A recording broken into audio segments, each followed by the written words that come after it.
Everyone, welcome and welcome back to my channel. आज के इस वीडियो में हम अपना नेक्स्ट टॉपिक स्टार्ट करने वाले हैं। एक्चुअली मैंने कल की वीडियो में सामाजिक अंकेक्षण स्टार्ट किया था और उसमें शब्दों के प्रकार का एमसीक्यू और साथ ही साथ आम आदमी बीमा योजना का एमसीक्यू भी वहाँ पे था, SGSY का एमसीक्यू था। बट पता नहीं वो वीडियो में कुछ टेक्निकल फॉल्ट आया जिसके कारण कुछ दिक्कतें हो रही थी, तो फिर मुझे वो वीडियो डिलीट करनी पड़ी। तो अब बिना टाइम वेस्ट किए हम इस सेशन को स्टार्ट करते हैं। शुरू से देखते हैं सामाजिक अंकेक्षण के बारे में। वैसे तो कल के वीडियो में जिन्होंने देखा होगा वहाँ पे समझ आ गया होगा कि सामाजिक अंकेक्षण को हम सोशल ऑडिट भी कहते हैं। क्या कहते हैं? सामाजिक अंकेक्षण को हम सोशल ऑडिट भी कहते हैं। ये सामाजिक अंकेक्षण जो है ये अमेरिका से लिया गया है। यहाँ पे अगर आप गूगल पे सर्च करेंगे तो ये स्वीडन से लिया हुआ है, ये दिखाएगा।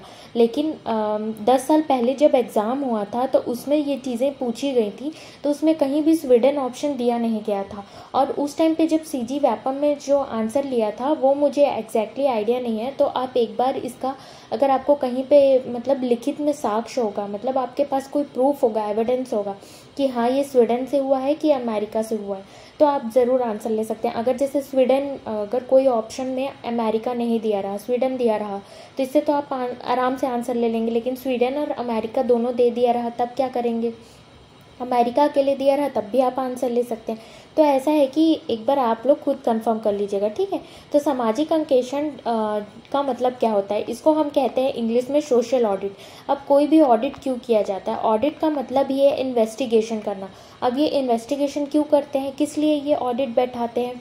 तो ऑडिट इसलिए बैठाते हैं कि जो भी सरकार के द्वारा चलाई गई योजनाएं हैं, ठीक है, जो भी सरकार के द्वारा यहाँ पे योजनाएं चलाई गई हैं, अभी जितना भी हम ग्रामीण विकास में योजना पढ़े वो गाँव के लिए विकास, गाँव के विकास के लिए योजना चलाई गई थी।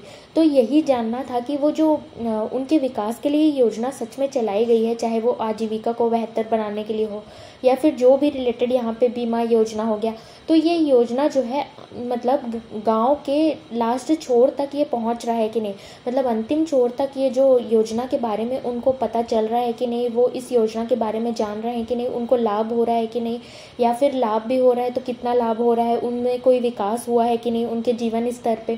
तो ये सारी चीज़ें जो हैं इसीलिए सोशल ऑडिट बैठाया जाता है। सोशल ऑडिट का मतलब ये है कि एक तरीके से सामाजिक, मतलब समाज का अंकेक्षण करना, समाज का ऑडिट करना, ठीक है। तो यहाँ पे कौन से समाज का? जो ग्राम सभा है उनका, जो कि गांव के अंतिम छोर तक जाके ये पता लगाना।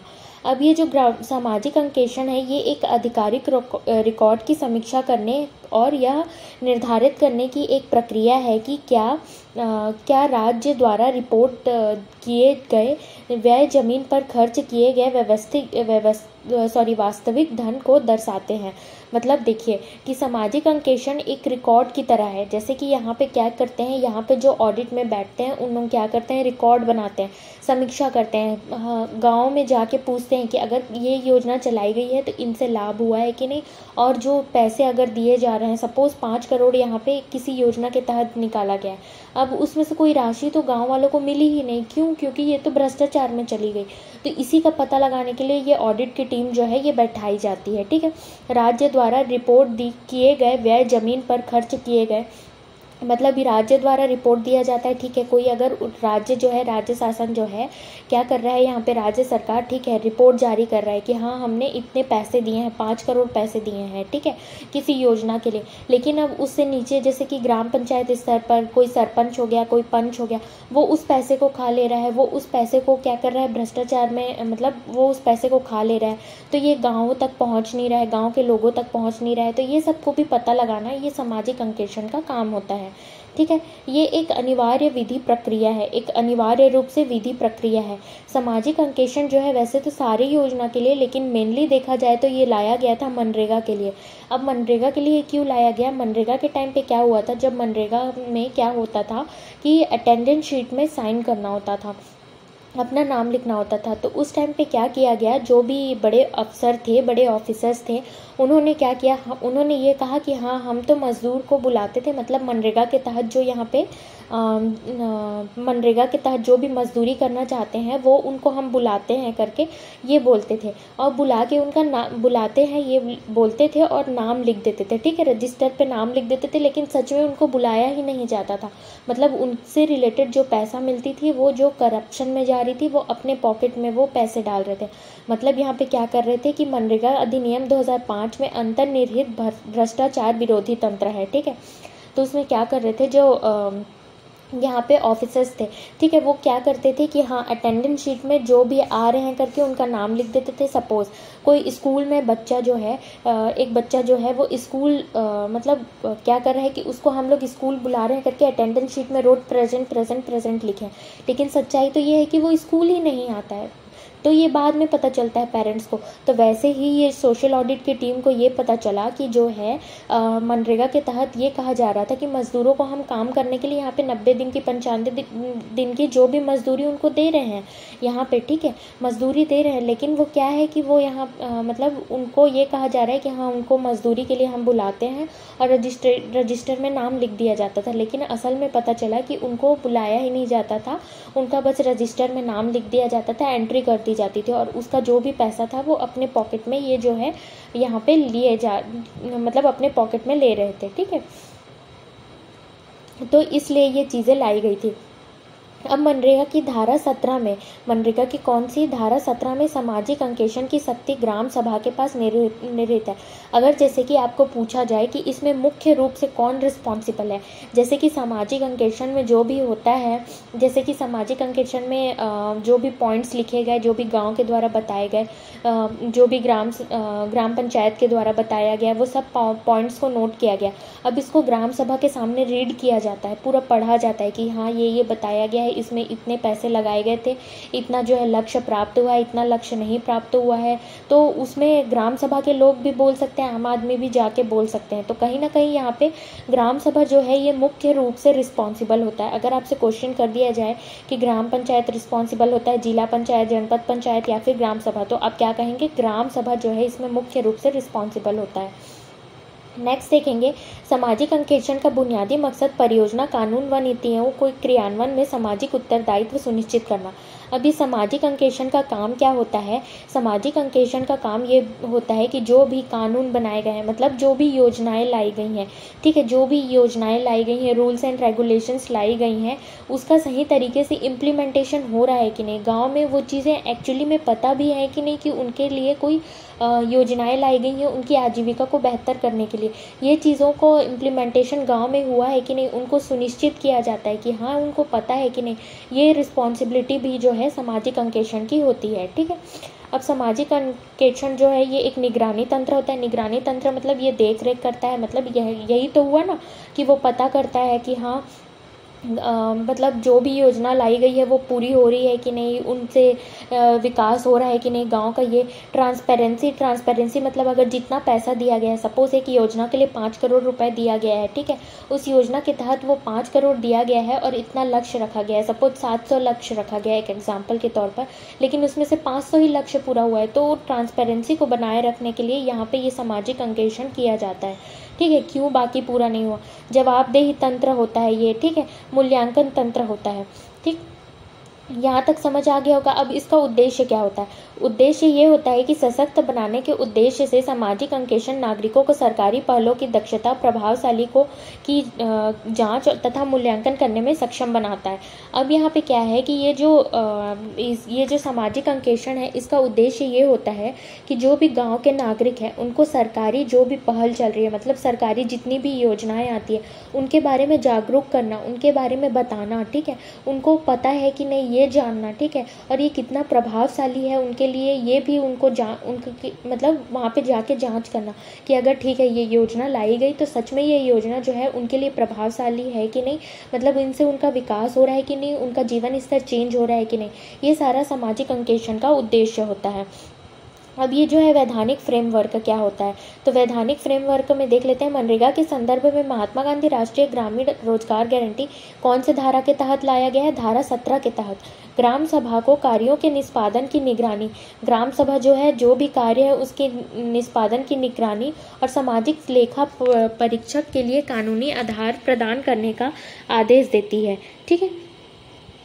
तो मनरेगा के संदर्भ में मैंने बताया कि ये सामाजिक अंकेक्षण मेन किसके लिए है, मनरेगा जो मनरेगा योजना थी उसके लिए। उसके तहत भी कौन से धारा यहाँ पे मनरेगा की धारा 17 के तहत ये कहा गया है कि जो भी ग्राम सभा में जो भी कार्य हैं उसकी निगरानी करना और सामाजिक जो कि लेखा परीक्षक मतलब लिखित रूप से कानूनी आधार प्रदान करने का आदेश देती है। ठीक है, योजना नियम अंकेक्षण जिसे महात्मा गांधी राष्ट्रीय ग्रामीण रोजगार गारंटी योजनाओं की लेखा परीक्षा नियम 2011 के रूप में भी जाना जाता है। तो ये जो योजना नियम अंकेक्षण 2011 है, जिसको कि और कौन से नाम से जाना जाता है, राष्ट्रीय ग्रामीण रोजगार गारंटी योजनाओं की लेखा परीक्षण नियम 2011 के रूप में भी जाना जाता है, भारत के नियंत्रक और लेखा परीक्षक CAG के सहयोग से ग्रामीण विकास मंत्रालय द्वारा विकसित किए गए थे।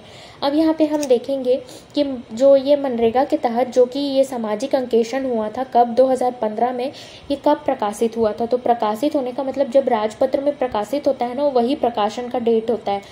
ठीक है, तो मनरेगा के तहत जो ये सामाजिक अंकेक्षण सोशल ऑडिट बैठाई गई थी, तो इसका प्रकाशन कब किया गया था, एक्चुअली कब सोशल ऑडिट बैठाया जाए इसके लिए पूरा लिखित रूप से राजपत्र में कब प्रकाशित किया गया था। तो ये 10 नवंबर 2015 को प्रकाशित किया गया था, जिसमें टोटल कुल धाराएं धारा के रूप में लिख के दिया गया था। तो कुल धाराएं यहाँ पे कितनी थी, 15 धाराएं थी। अब फर्स्ट धारा में क्या है कि उसके बारे में नाम बताया गया था, उसका संक्षिप्तीकरण था, नाम था, विस्तार था और प्रारंभ था। तो नाम में वही कि महात्मा गांधी, मतलब ये मनरेगा के तहत था ये सोशल ऑडिट। तो मनरेगा जो है, मनरेगा मतलब महात्मा गांधी राष्ट्रीय ग्रामीण रोजगार गारंटी योजना छत्तीसगढ़ सामाजिक अंकेक्षण नियम 2015, मतलब ये कब लाया गया था, 2015 कहा जाएगा। ठीक है, 10 नवंबर 2015 को ये राजपत्र में प्रकाशित किया गया था। क्षेत्र, अब ये ऑब्वियस सी बात है कि हम छत्तीसगढ़ के लिए यहाँ पे ADO की तैयारी कर रहे हैं। सपोज यहाँ पे मैं एक मतलब कॉमन सा दिमाग लगाने की बात कह रही हूँ, तो ये कहाँ पे लागू होगा, ऑब्वियस सी बात है पूरे संपूर्ण छत्तीसगढ़ राज्य पर लागू होगा। अब प्रकाशन, ये नियम सरकारी राज्यपत्र में प्रकाशन की तारीख से लागू होंगे। तो कब से लागू होंगे ये नियम, जो है यहाँ पे जो भी नियम बताया जाएगा वो राजपत्र में कौन से तारीख से, 10 नवंबर 2015 से ये लागू हुआ, तभी की तारीख से ये लागू हो जाएगा। अब यहाँ पे सेकंड धारा में क्या बताया गया था, कुछ परिभाषाएं दी गई थी, जैसे कि ब्लॉक और जनपद पंचायत। तो ब्लॉक और जनपद पंचायत का मीनिंग ये हो जाएगा यहाँ पे कि एक सामुदायिक विकास करना, मतलब एक इकट्ठे ग्रुप बना देना। जैसे कि क्या कर दिया गया कि एक ग्राम पंचायत, 2 ग्राम पंचायत, 3, मतलब छोटे छोटे जो भी ग्राम सभा है उनको एक साथ मिला के एक ब्लॉक बना दिया गया। ठीक है, तो ऐसे समुदाय का एक साथ मिलके विकास करना। और जनजातीय विकास क्षेत्र में से हैं जिसमें ग्राम पंचायत का एक समूह शामिल हो। ग्राम पंचायत का क्या किया जाता है, समूह बना दिया जाता है। अब नेक्स्ट है CEO और जनपद पंचायत। जो भी ब्लॉक स्तर पर जनपद पंचायत का मुख्य अधिकारी कौन होता है, मुख्य कार्यपालन अधिकारी से है। तो जो भी यहाँ पे मेन हेड यहाँ पे कौन होगा, मुख्य कार्यपालन अधिकारी जो है ब्लॉक स्तर पर, जो कि जनपद पंचायत का हेड होगा। ठीक है, नेक्स्ट है क्लस्टर वही ग्रुप बनाना। तो तात्पर्य किसी ब्लॉक में भौगोलिक निकटता के आधार पर गठित ग्राम पंचायतों के समूह से है। ठीक है, नेक्स्ट है आयुक्त। छत्तीसगढ़ में मनरेगा आयुक्त होगा। नेक्स्ट है जिला कार्यक्रम समन्वयक। जिला कार्यक्रम समन्वयक से तात्पर्य है कि जो भी जिला कलेक्टर है, मतलब जिला के कलेक्टर से यहाँ पे क्या बताया जा रहा है, इसमें पूरा परिभाषाएं बताई गई हैं। तो जिला कार्यक्रम अगर समन्वयक कहेंगे तो इसका मतलब क्या हो जाएगा, जिला कलेक्टर से है। वैसे ही संभाग तो समीपवर्ती जिलों के समूह से है, मतलब संभाग किसको कह देंगे, जो भी आसपास के जिलों के समूह से, आसपास का जिला का जो समूह होगा उसको संभाग कह देंगे। नेक्स्ट है निकास सम्मेलन। तात्पर्य यहाँ पे जिला कार्यक्रम समन्वयक से है, मतलब जिला कार्यक्रम समन्वयक किसको हम कहे थे, जिला कलेक्टर को कहे थे, जिसे आगे DPC कहा जाएगा। क्या कहा जाएगा, आगे चल के इसी में क्या कहा जाएगा, उसी को DPC भी कहा जाएगा, डिप्टी कलेक्टर ऐसे कहते हैं हम लोग। ठीक है, द्वारा सामाजिक लेखा परीक्षा टीम और कार्यान्वयन कर्मचारियों के साथ आयोजित बैठक से है। यहाँ पे क्या किया जाता है, इनका जो है एक कार्यान्वयन कर्मचारियों के साथ एक बैठक होता है, जिसमें ग्राम पंचायतवार जो कि कौन कौन होता है, जिसमें ग्राम पंचायत के लोग बैठते हैं। सामाजिक लेखा परीक्षा के निष्कर्षों को सुना जाएगा, जो भी लेखा मतलब लिखित रूप से वहाँ पे होगा, क्या क्या चीज़ें वहाँ पे लाई गई हैं, क्या चीज़ डेवलपमेंट के लिए, ये सब चीज़ सुना जाता है। वहाँ पे संबंधित अधिकारी जवाब देंगे, जिस पर DPC द्वारा निर्णय लिया जाएगा। किसके द्वारा? डीपीसी द्वारा, मतलब जिला कार्यक्रम समन्वयक द्वारा ये निर्णय लिया जाएगा। ठीक है। नेक्स्ट है कार्यान्वयन एजेंसी, मतलब इम्प्लीमेंट करने वाली एजेंसी कौन सी होगी? जो भी एनजीओस होती है, एनजीओ बहुत सारी होती है, जैसे कि कुछ जो है एड्स के लिए यहाँ पे वो चलाते हैं, कुछ ह्यूमन ट्रैफिकिंग के लिए चलाते हैं। तो ये क्या होते हैं, इनका कहीं ना कहीं ग्राउंड लेवल से कनेक्शन होता है। तो इनके द्वारा भी क्या किया जाता है, गैर संगठन के द्वारा, गैर सरकारी संगठन जिसे केंद्र सरकार या राज्य सरकार द्वारा मनरेगा के तहत किए गए किसी कार्य के कार्यान्वयन के लिए अधिकृत किया गया होगा। तो इनको भी अधिकृत किया जाता है यहाँ पे। ठीक है। नेक्स्ट है स्वतंत्र पर्यवेक्षक। स्वतंत्र पर्यवेक्षक जिला कार्यक्रम समन्वयक द्वारा सामाजिक लेखा परीक्षक ग्राम सभा के चिन्हित एवं प्रतिनियुक्त अधिकारी। ठीक है। नेक्स्ट है कार्यक्रम अधिकारी, जनपद स्तर पर मनरेगा कार्यक्रम के लिए नियुक्त अधिकारी। सामाजिक अंकेक्षण सुविधा प्रदाता, प्रशिक्षण एवं क्षमता निर्माण गतिविधियों का संचालन, जो भी प्रशिक्षण, ट्रेनिंग देना या फिर क्षमता के मतलब उनके अंदर स्किल्स डेवलप करना, ये सारी चीज़ें जो है ग्राम स्तर पर ग्राम सामाजिक अंकेक्षणों को सहयोग प्रदान करेगा। ठीक है। तो ग्राम सामाजिक अंकेक्षणों को सामाजिक अंकेक्षकों को सहयोग प्रदान करना, कौन सहयोग प्रदान करता है? तो सामाजिक अंकेक्षण सुविधा प्रदाता जो है ये यहाँ पे हेल्प करता है।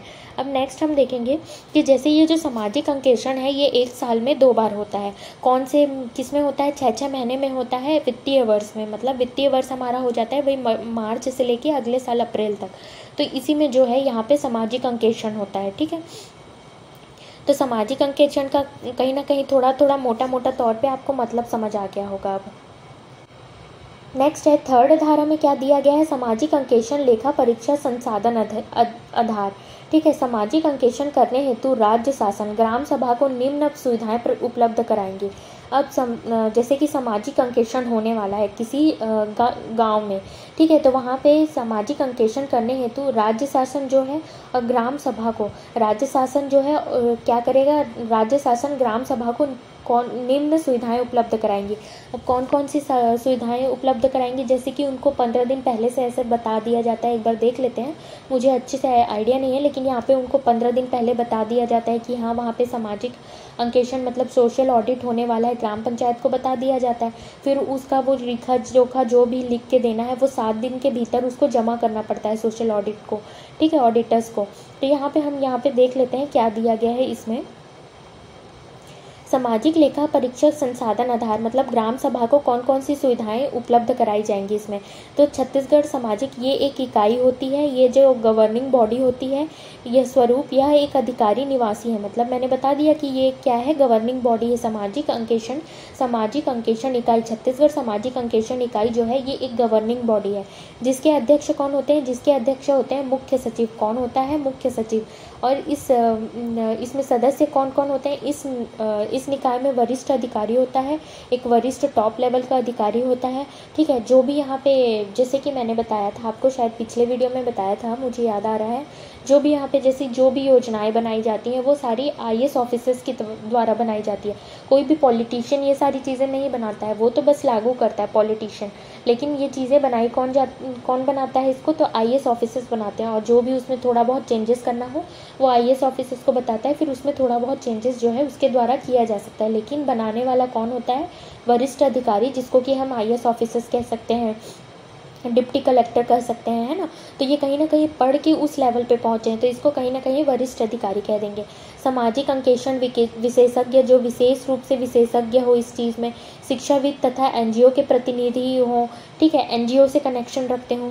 कुल 11 सदस्य होते हैं। तो कितने सदस्य इसमें होते हैं? जो इकाई बनती है, ये जो गवर्निंग बॉडी बनती है ऑडिट करने के लिए, तो ये गवर्निंग बॉडी में सबसे पहले एक वरिष्ठ अधिकारी होता है, सामाजिक अंकेक्षण विशेषज्ञ होता है, वो पढ़ा लिखा होना चाहिए, और कुल 11 सदस्य इसमें टोटल होते हैं। अब इसमें कार्य क्या होता है? सभी ग्राम पंचायत में सामाजिक अंकेक्षण प्रक्रियाओं को सुविधा प्रदान करने हेतु उत्तरदायी। जो भी वहाँ पे सुविधाएं दी गई हैं वो पूरे तरीके से उनके लिए फुलफिल है कि नहीं, ये सारी चीज़ें इनका काम होता है सामाजिक अंकेक्षण में पता लगाना। नोट क्या है यहाँ पे? नोट पॉइंट दिया गया है, छत्तीसगढ़ राज्य में सामाजिक अंकेक्षण इकाई का गठन कब हुआ था? तो सितंबर 2013 में। ये याद रखना बहुत ज़रूरी है, सितंबर 2013 में जो है सामाजिक अंकेक्षण का गठन हुआ था, इसकी इकाई का गठन हुआ था, मतलब इस गवर्निंग बॉडी का गठन हुआ था। नेक्स्ट है सीनियर सोशल ऑडिट फैसिलिटेटर ऐसे सामाजिक कार्यकर्ता जो जमीनी स्तर पर लोगों के अधिकारों व सशक्तिकरण हेतु प्रयासरत हैं। सभी गांव में ग्राम सामाजिक लेखा परीक्षकों की निगरानी और सहायता करेंगे। सामाजिक लेखा परीक्षा निष्कर्षों पर कार्रवाई का पालन करेंगे। ठीक है, तो ये कौन होते हैं? सीनियर सोशल ऑडिट फैसिलिटेटर कौन होते हैं? तो ये एक सामाजिक कर्ता होते हैं जो कि ज़मीन स्तर पर मतलब ग्राउंड लेवल पर जो भी लोगों के अधिकार हैं, जो भी उनका अधिकार है, सशक्तिकरण हेतु प्रयासरत होते हैं। ठीक है, नेक्स्ट है यहाँ पे junior social audit facilitator. Junior social audit facilitator ऐसे युवा होते हैं जिन्हें सोशल ऑडिट प्रक्रिया का अनुभव होता है। यहाँ पे ये ऐसे युवा यहाँ पे जुड़े होते हैं जिनको कि ऑलरेडी यहाँ पे क्या होता है, ऑडिट के बारे में अनुभव होता है पहले से, और वे मनरेगा श्रमिकों के घर आते हैं। क्या करते हैं? मनरेगा के जो मजदूर होते हैं उनके घर जाते हैं। जूनियर सोशल ऑडिट और फैसिलिटेटर क्या होते हैं? इनको ऑलरेडी पहले से ऑडिट के बारे में क्या होता है, अनुभव होता है, और ये मनरेगा मजदूरों के घर जाते हैं। ब्लॉक में सोशल ऑडिट प्रक्रिया में भाग लेते हैं। ब्लॉक में क्या करते हैं? सोशल ऑडिट प्रक्रिया में भाग लेते हैं और ग्राम सभा व एग्जिट कॉन्फ्रेंस में सोशल ऑडिट निष्कर्ष प्रस्तुत करते हैं। ठीक है, नेक्स्ट है ग्रामीण यही जो है ये प्रस्तुत करने वाले होते हैं। नेक्स्ट है ग्रामीण सामाजिक अंकेक्षण। समुदाय के जॉब कार्डधारी परिवार 18 से 25 वर्ष तक के जो भी 12वीं उत्तीर्ण होंगे वो इसमें चयनित होते हैं। ठीक है, तो ये जो सामाजिक अंकेक्षण में ये जो ग्रामीण सामाजिक अंकेक्षण होगा, मतलब ये जो गांव में सामाजिक अंकेक्षण सोशल ऑडिट होता है, उसमें 18 से लेकर 25 वर्ष तक के जो भी युवा होंगे वो इसमें शामिल हो सकते हैं, इसमें भाग ले सकते हैं। लेकिन शर्त ये है कि वो 12वीं पास होने चाहिए। ठीक है, 12वीं पास होने चाहिए। अब यहाँ पे दल बनता है। अब सामाजिक अंकेक्षण का ग्रुप बनता है। सामाजिक अंकेक्षण करने के लिए क्या बनाते हैं? ग्रुप बनाते हैं, जिसमें तो एक वरिष्ठ अधिकारी होगा, एक कनिष्ठ सामाजिक अंकेक्षण प्रदातागण होगा और ग्राम सामाजिक अंकेक्षण होगा, मतलब ग्राम सभा के लोग इसमें तो बहुत इंपॉर्टेंट होते हैं। ठीक है, नेक्स्ट है ग्राम सामाजिक अंकेक्षण। 4 से 5 ग्राम सामाजिक अंकेक्षण मिलकर एक समूह के रूप में सामाजिक अंकेक्षण कार्य संचालित करते हैं। जैसे कि मैंने यहाँ पे बताया कि ब्लॉक के बारे में बात किया गया था, तो अब क्या किया जाता है? 4-5 गाँव को एक साथ मिला के, ठीक है, 5 गाँव तुम मिल गए, 4 गाँव तुम मिल गए, इनका एक साथ क्या किया जाता है? अंकेक्षण मतलब ऑडिट किया जाता है। ठीक है, अंकेक्षण किया जाता है।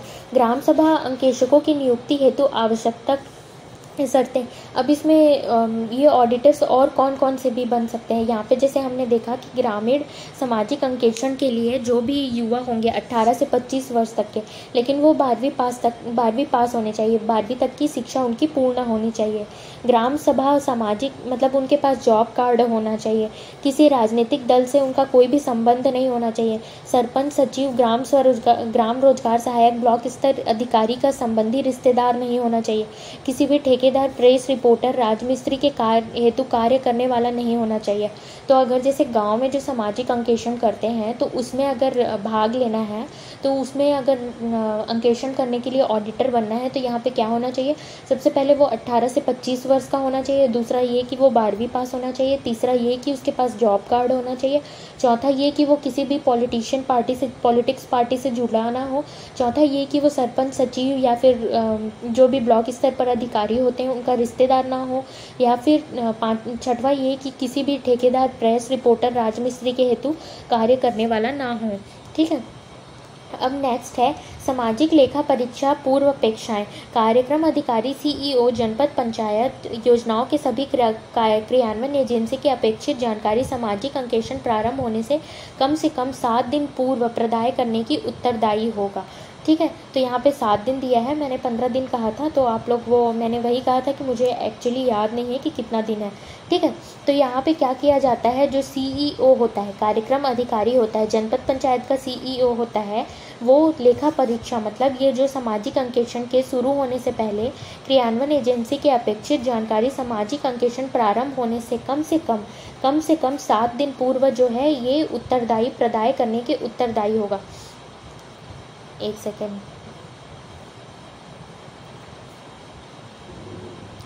देखो यहाँ पे क्या है कि कार्यक्रम अधिकारी, सीईओ, जनपद पंचायत योजनाओं के सभी क्रियान्वयन एजेंसी, योजना का जो भी क्रियान्वयन इम्प्लीमेंटेशन एजेंसी की अपेक्षित जानकारी सामाजिक अंकेक्षण प्रारंभ होने से जैसे कि अब देखो 15 मई को मैंने पहले सही कहा था, अभी फिर से करेक्ट कर लीजिए। देखो 15 मई से अगर सपोज़ यहाँ पे क्या होने वाला है, सामाजिक अंकेक्षण होने वाला है, तो गांव के लोगों को पहले से 15 दिन पहले से बता दिया जाता है, मतलब 1 मई को बता दिया जाता है। ठीक है, अब यहाँ पे जो भी इम्प्लीमेंटेशन हो रहा है क्या नहीं है, इसका पूरा सामाजिक अंकेक्षण प्रारंभ होने से पहले, मतलब 15 तारीख को चालू होने वाला है, तो इससे 7 दिन पहले पूर्व जो है सारी चीज़ें इनको दे दी जाती है। किसको?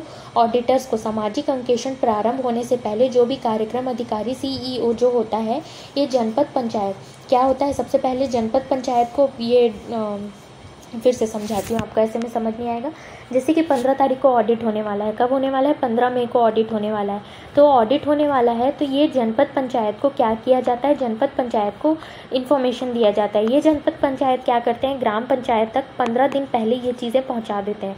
ठीक है, फिर ये जनपद पंचायत क्या करते हैं, यहाँ पे जो भी काम हुआ है, जो भी इम्प्लीमेंटेशन हुआ है नहीं हुआ है, ये सारी चीज़ों का लिखा जोखा जो है 7 दिन के पहले, मतलब जैसे 15 मई को चालू होने वाला है, तो सपोज 7-8 मई को ये सारी चीज़ें ये जो हैं इनको प्रदान करते हैं। सामाजिक अंकेक्षण प्रदातागण व ग्रामीण सामाजिक अंकेक्षण उसी गांव के नहीं होंगे। जो भी सामाजिक अंकेक्षण में जो हिस्सा लेगा, ये चीज़ बहुत याद रखने की ज़रूरत है कि वो उसी गांव का नहीं होना चाहिए। क्या नहीं होना चाहिए? उसी गांव का नहीं होना चाहिए। नहीं तो हो सकता है कि वो वहाँ भी करप्शन करे, क्या जा सकता है ना, वहाँ पे भी करप्शन करे। तो ये हम यहाँ तक हमने देख लिया। अब ये भी हमने देखा था कि सामाजिक अंकेक्षण जो है 6 महीने में कम से कम 1 बार होता है और वर्ष में 2 बार, मतलब एक वर्ष में कितने बार? 6 महीने में 2 बार होता है। 1 ईयर में 2 टाइम्स होता है। सामाजिक अंकेक्षण इकाई द्वारा जिला प्रशासन के परामर्श से प्रत्येक वर्ष के आरंभ में सामाजिक अंकेक्षण के निष्पादन संबंधी समय सारिणी पर निर्णय लिया जाएगा। सामाजिक अंकेक्षण एक क्लस्टर ग्राम पंचायत में एक साथ होगा, मतलब वही क्लस्टर बना के, ग्रुप बना के किया जाता है। लेकिन मतलब जो पढ़ के सुनाया जाता है, जैसे कि अब पूरा इन्फॉर्मेशन ले लिया गया, ठीक है, अब ऑडिट कर लिया गया, फिर उसका एक पूरा फॉर्मेट रेडी किया जाता है, एक तरीके से समझ सकते हैं लिखा हुआ उसको, लेकिन हर ग्राम सभा में अलग अलग जाके सुनाना होगा। ऐसा नहीं कि ठीक है अंकेक्षण तो ग्रुप में बना के कर लिए तो वैसे ही ग्रुप में सुनाते, नहीं, हर ग्राम सभा में अलग अलग जाके सुनाना होता है। ब्लॉक में सभी ग्राम पंचायतों को उनकी संख्या के आधार पर 4 से 6 क्लस्टरों 10 से 20 ग्राम पंचायत समूह में विभाजित किया जाएगा। ठीक है, तो यहाँ तक आपको समझ आ गया होगा। जैसे कि मैं अभी जो बता रही थी, सामाजिक अंकेक्षण जो दल होता है, ये जनपद पंचायत के CEO को 15 दिन पहले यहाँ पे बता देता है। फिर वो जो है निःशुल्क उपलब्ध 7 दिन के अंदर जो है दस्तावेज उपलब्ध कराता है। अनुशासनात्मक कार्यवाही किया जाएगा CEO जनपद द्वारा। अगर वो 7 दिन के अंदर ये चीज़ें अगर वो नहीं प्रस्तुत कर पाता है तो उसके ऊपर क्या किया जाता है, कार्रवाई किया जाता है। तो यहाँ तक हमने देख लिया ये जो सामाजिक लेखा परीक्षा की आवधिकता, यहाँ तक हमने देख लिया। तो यहाँ तक अगर आपको ये वीडियो अच्छे से समझ आया होगा तो प्लीज़ आगे लाइक शेयर सब्सक्राइब ज़रूर कीजिएगा। अब इसके आगे हम क्या कर लेते हैं, MCQ देख लेते हैं। यार कल का MCQ हमने किया था लेकिन वही वीडियो डिलीट हो गया, तो उसको फिर से कर लेते हैं, आपका रिविजन हो जाएगा। उससे पहले मैंने आज के भी कुछ क्वेश्चंस रखे हैं जिसमें हम देखेंगे इंटीग्रेटेड वाटर मैनेजमेंट, जो यहाँ पे वाटरशेड मैनेजमेंट कार्यक्रम जो है इसके बारे में देखेंगे। ठीक है, तो इसमें फर्स्ट क्वेश्चन हमारा क्या कहता है, एकीकृत जल ग्रहण प्रबंधन इंटीग्रेटेड वाटरशेड मैनेजमेंट प्रोग्राम जो है ये कब शुरुआत हुई थी? तो इसकी शुरुआत कब हुई थी? 2009-10 में हुई थी, 2011-12 में, 13-14 में या फिर 15-16 में? तो इसकी शुरुआत हुई थी वर्ष 2009-10 में, 9-10 में। ठीक है, 9-10 में जो है शुरुआत हुई थी।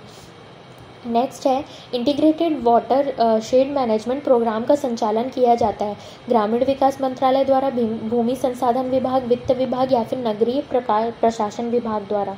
तो ये किया जाता है ग्रामीण विकास मंत्रालय और भूमि संसाधन नियम द्वारा। नेक्स्ट है एकीकृत जल ग्रहण प्रबंधन कार्यक्रम के उद्देश्यों में शामिल कौन सा है?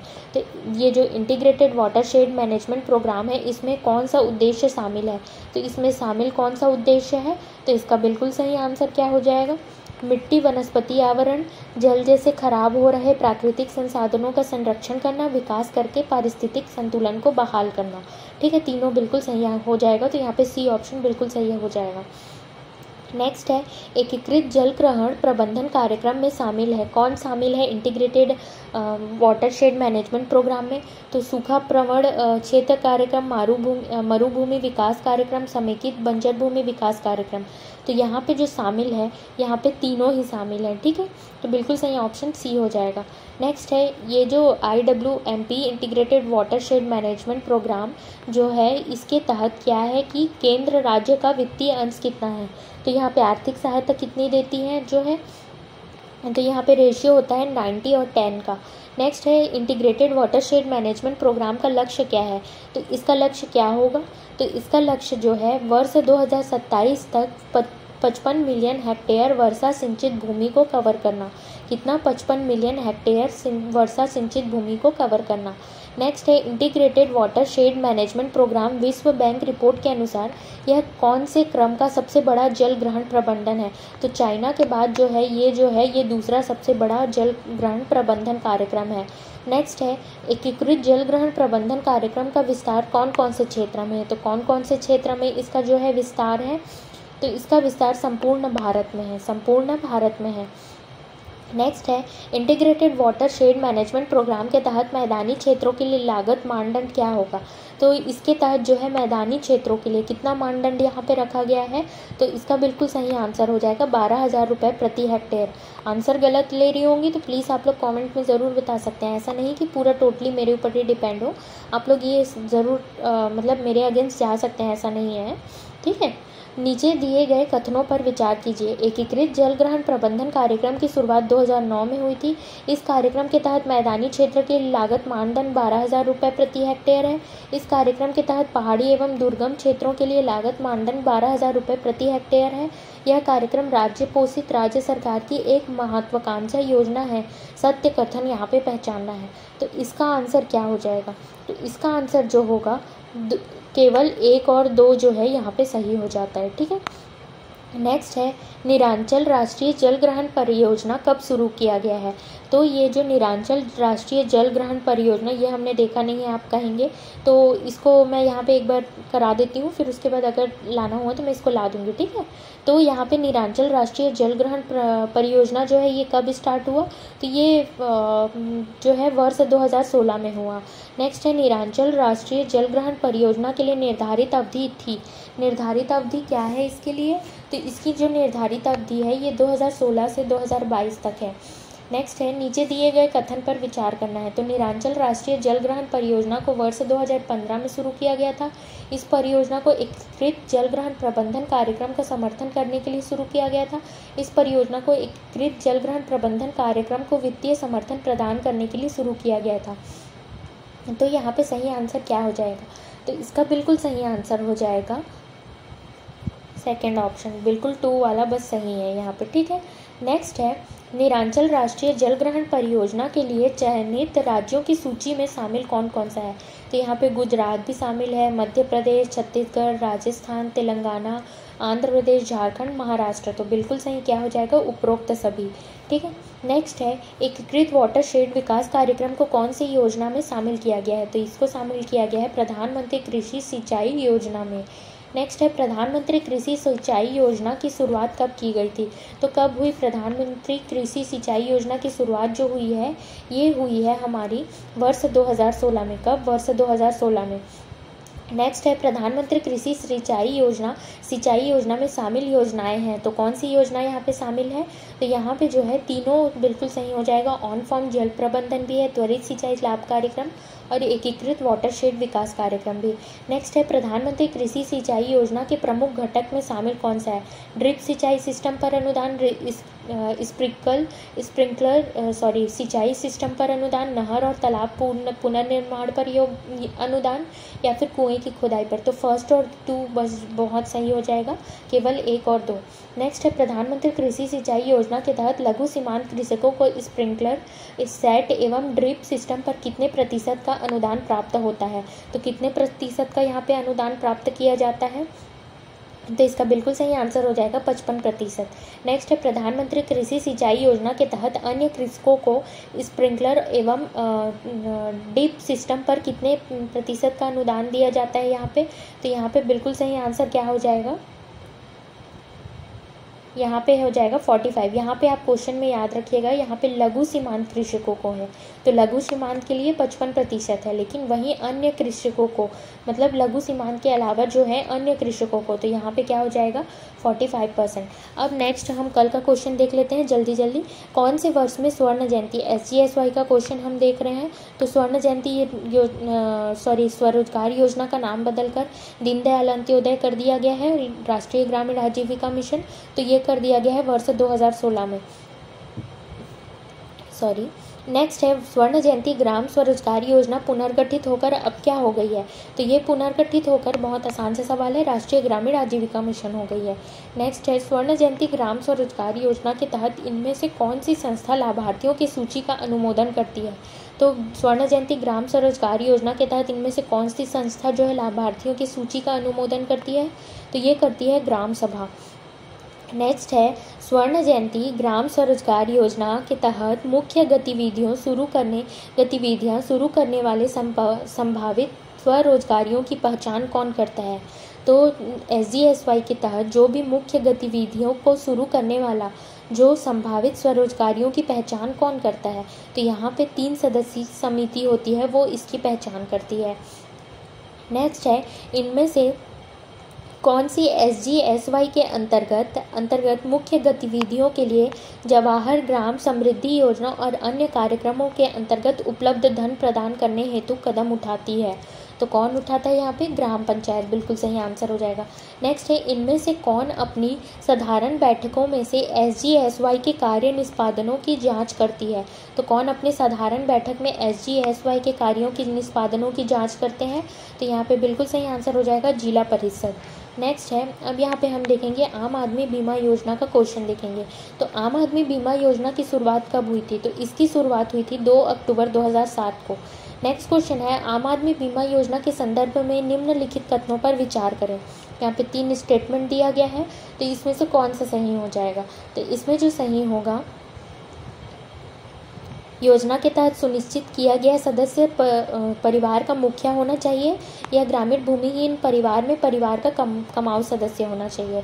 नेक्स्ट है कि बीमित व्यक्ति, ये जो है थर्ड ऑप्शन, ठीक है, तो फर्स्ट और थर्ड बिल्कुल सही आंसर हो जाएगा।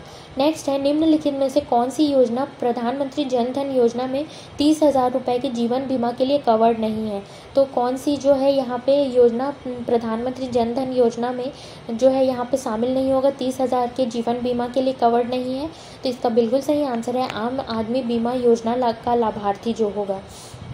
नेक्स्ट है इस कथनों पर विचार करना है। आम आदमी बीमा योजना छत्तीसगढ़ में वर्ष 2009 में लागू हुई थी, तो ये बिल्कुल सही आंसर हो जाएगा। यह केंद्र सरकार प्रायोजित सामाजिक सुरक्षा योजना है, हाँ। इसका संचालन जो है भारतीय जीवन बीमा LIC द्वारा, हाँ। तो यहाँ पे बिल्कुल सही आंसर हो जाएगा तीनों ऑप्शन। नेक्स्ट है आम आदमी बीमा योजना को छत्तीसगढ़ में कब लागू किया गया। तो छत्तीसगढ़ में लागू इसको किया गया था 1 फरवरी 2009 को। लेकिन अगर ये पूछा जाए कि यहाँ पे क्वेश्चन था ना कि शुरुआत कब हुई थी, तो ये 2007 में हुई थी, लेकिन छत्तीसगढ़ में लागू 2009 में हुई थी। नेक्स्ट है प्रदेश में आम आदमी बीमा योजना का संचालन कौन सी संस्था द्वारा किया जाता है। तो आम आदमी बीमा योजना का संचालन कौन सी संस्था के द्वारा किया जाता है, तो ये जो है यहाँ पे भारतीय जीवन बीमा निगम के द्वारा। आम आदमी बीमा योजना के तहत लाभार्थी कौन होंगे, तो इसके तहत जो लाभार्थी होंगे वो कौन होंगे, यहाँ पे राज्य के ग्रामीण भूमिहीन परिवार जो है। आम आदमी बीमा योजना के तहत सरकार द्वारा प्रीमियम राशि के रूप में कितना रुपए का भुगतान किया जाता है। तो कितने रुपए का यहाँ पे भुगतान करते हैं, तो यहाँ पे है सही आंसर हो जाएगा 200 रुपये का भुगतान जो है यहाँ पे किया जाता है। नेक्स्ट क्वेश्चन है आम आदमी बीमा योजना के तहत प्रीमियम राशि के लिए राज्य सरकार और केंद्र सरकार के बीच अनुपात कितना है, तो 50-50 रेशियो यहाँ पे देती है।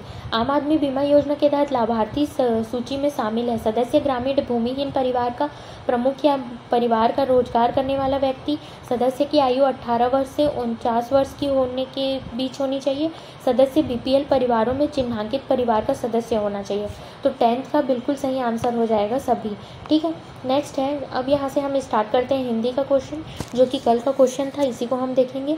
तत्सम तद्भव का जो है यहाँ पे असंगत युग्म कौन सा है, तो असंगत जो है इसको ऑड वन आउट एक तरीके से कह सकते हैं, उसको देखना है। तो क्रोस और कोण जो है यहाँ पे गलत हो जाएगा। नेक्स्ट है तत्सम शब्द का चयन कीजिए। तो तत्सम शब्द यहाँ पे क्या हो जाएगा, संस्कृत वर्ड क्या है, अमृत। अमृत, ठीक है। नेक्स्ट है फारसी शब्द नहीं है। फारसी शब्द कौन सा नहीं है? तो फारसी शब्द क्या हो जाएगा? इलाज जो है ये फारसी शब्द नहीं है।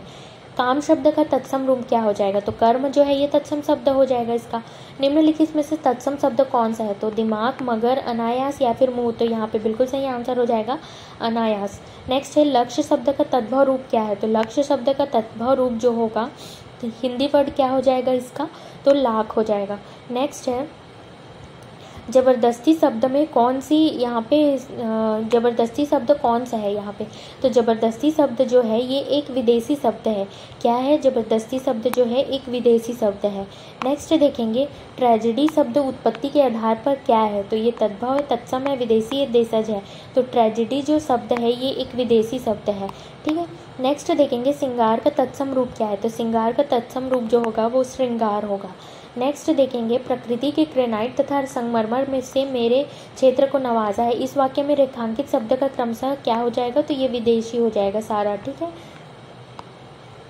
नेक्स्ट है तत्सम और तद्भव का कौन सा युग्म सही है? तो तत्सम और तद्भव का युग्म कौन सा सही है यहाँ पे? तो कहाट और कढ़ा, अष्ट और आठ, कुक्षी और कोख, या फिर कपित और कैथा। तो क्या हो जाएगा यहाँ पे? बिल्कुल सही, कुक्षी और कोख जो है यहाँ पे सही है। नेक्स्ट है निम्नलिखित में से कौन सा शब्द तद्भव है? तो यहाँ पे तद्भव शब्द को बताना है। तो यहाँ पे बिल्कुल सही आंसर हो जाएगा खेत जो है ये एक तद्भव शब्द है। नेक्स्ट है निम्नलिखित में से कौन सा शब्द देशज है? देशज मतलब देशी भाषा में हम यूज़ करते हैं। तो धड़ाम, धड़ाम जो है ये एक देसी शब्द है, ठीक है। धड़ाम से गिर गया मैं, ऐसा। निम्न में से किस विकल्प के सभी शब्द जो है तत्सम नहीं है? तो तत्सम यहाँ पे संस्कृत वर्ड पूरे में पूरा जो है यहाँ पे तत्सम शब्द नहीं है। तो 14 का बिल्कुल सही आंसर हो जाएगा भल्लुक, रस्सी और रिक्त। नेक्स्ट है किस विकल्प में एक भी विदेशी शब्द नहीं है? एक भी विदेशी शब्द यहाँ पे नहीं है। पाठशाला, व्यायाम, कोयल, अदालत, साक्षी, ठठेरा, उर्दू, राजस्थानी, मराठी, जलयान, वायुयान या फिर गिलास। तो इसका बिल्कुल सही आंसर हो जाएगा पाठशाला, व्यायाम और कोयल। नेक्स्ट है नग्न शब्द का तद्भव क्या हो जाएगा? तो नग्न शब्द का तद्भव क्या हो जाएगा? नंगा। नेक्स्ट बी इसका सही आंसर हो जाएगा। नेक्स्ट है इनमें से विदेशी शब्द बताइए। तो विदेशी शब्द क्या हो जाएगा इनमें से? तो 17 का बी क्या हो जाएगा? लास्ट ऑप्शन, दौरान जो है विदेशी शब्द है यहाँ पे, ठीक है। नेक्स्ट है मेंढक का तत्सम शब्द क्या हो जाएगा? संस्कृत में क्या बोलते हैं? मंडुक बोलते हैं, मंडुक बोलते हैं। नेक्स्ट है 19 क्वेश्चन नंबर तद्भव शब्द का चयन करें। तो तद्भव शब्द यहाँ पे क्या हो जाएगा? घोड़ा जो है ये तद्भव शब्द है। नेक्स्ट है तत्सम शब्द का चयन करें। तो तत्सम शब्द यहाँ पे क्या हो जाएगा? गणना। तो आज तक हमारा सेशन यहीं पे समाप्त होता है। अगर ये सेशन आप लोगों के लिए अच्छा रहा हो, कल की वीडियो भी मैं फिर से लेके आई। यार देखो, मैं नहीं चाहती कि आप लोग कुछ भी स्किप करें, ताकि उसमें से कोई भी एक क्वेश्चन फंसे तो आप उस एक मार्क्स को अपने नाम पे करके जाएं। तो ऐसा मैंने फिर से इसलिए वो वीडियो फिर से मैं लेके आई, ठीक है। तो आप लोग भी थोड़ा मुझे मोटिवेट करें प्लीज़, थोड़ा लाइक, शेयर, सब्सक्राइब ज़रूर कीजिए। ज़्यादा से ज़्यादा कमेंट करके बताएं कोई ऑप्शन गलत लेती हूँ, कुछ पढ़ाने में अच्छा नहीं है या फिर अच्छा लगता है, जो भी आपका मन करे आप कमेंट बॉक्स के ज़रिए बता सकते हैं। तो आज तक यहाँ तक बने रहने के लिए आप सभी का बहुत बहुत धन्यवाद। ऐसे ही आप अच्छे से पढ़ते रहें और आप अपने जीवन में सक्सेसफुल हों। Keep watching, keep learning, keep smiling. Thank you.